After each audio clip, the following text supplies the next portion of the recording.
Look at the density of this crowd.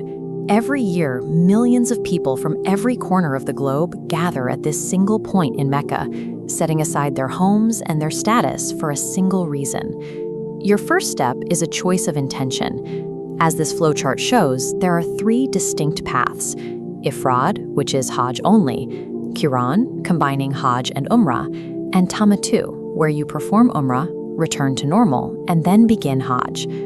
Once your intention is set, you enter the state of Ihram. For men, this means wearing 2 white unstitched pieces of cloth, as seen here. For women, the requirement is modest clothing that covers the body. While in Ihram, you must follow strict prohibitions. You cannot use scented perfumes or soaps, and you are forbidden from cutting your hair or clipping your nails.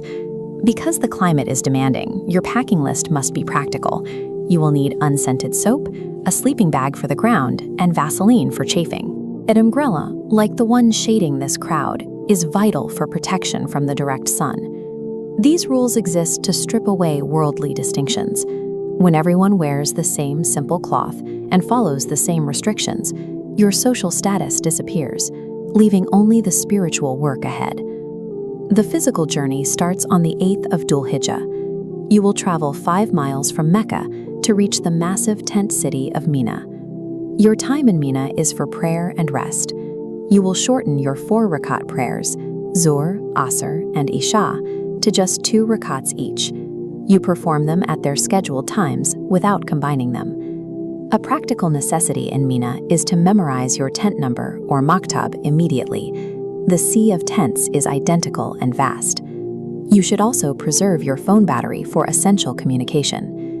On the morning of the 9th of Dhul Hijjah, you move to the plains of Arafat. Look at the volume of people gathered around this central pillar. This is the most significant day of the entire pilgrimage. At Arafat, you will combine your Zuhr and Asr prayers. You are required to stay within the boundaries of these plains until the sun sets.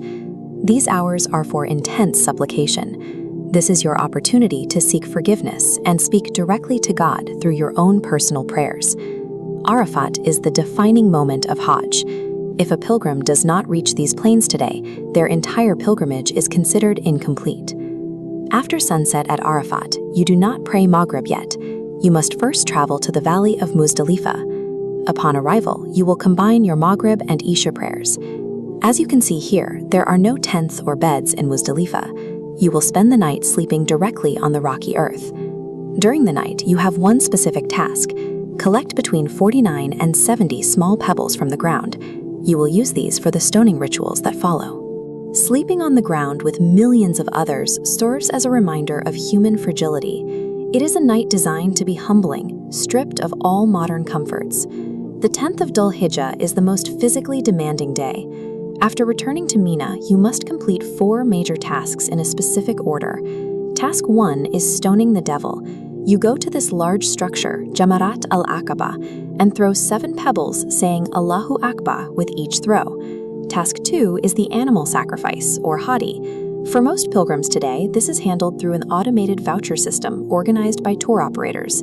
Task 3 is the haircut. Men will have their head shaved, as seen here, while women trim a small amount of hair. Once this is done, you can finally remove your ihram garments and wear normal clothes. The final task of the day is returning to Mecca to perform Tawaf al-Ifada, circling the Kaaba 7 times, followed by the Sa'i. The Sa'i takes place in this long corridor. You will walk back and forth 7 times between the hills of Safa and Marwa, retracing a historic search for water. Completing these 4 tasks in a single day is a grueling physical challenge. Finishing them brings a deep sense of relief, as the most difficult mechanical requirements are now behind you. On the 11th and 12th of Dhul Hijjah, you remain in Mina. Your primary duty each afternoon is to walk to the Jamarat for the stoning rituals. The ritual now involves all 3 pillars. You throw 7 stones at the small, 7 at the medium, and 7 at the large, for a total of 21 stones each day. Because of the extreme density of the crowds, you must move with care. Hold hands with your companions and maintain focus and patience during the walk. This repetitive stoning is a symbolic act of driving away internal temptations. It is a way to reinforce your discipline before you transition back to your regular life. Your final act before leaving Mecca is the Tawaf al-Wida, or farewell tawaf. You join the unified rotation one last time to say goodbye to the house of God. The Prophet Muhammad taught that a pilgrim who completes these days without bad behavior returns home as pure of sin as a newborn child. We wish you health, an accepted pilgrimage, and a safe return to your family. Hajj is a rigorous test of physical and mental endurance designed to reset your perspective.